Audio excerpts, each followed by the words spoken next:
ഹരിയോടു രമവാണിടുന്ന പോലെ ഇരുപേരും ഒന്നിച്ചു കാലമേറെ നലമോടെ വാഴട്ടെ ജയമംഗളം.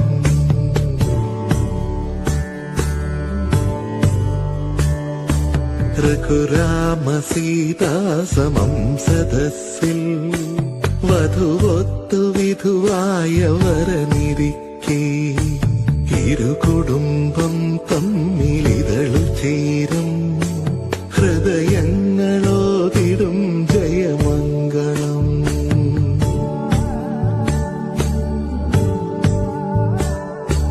കുര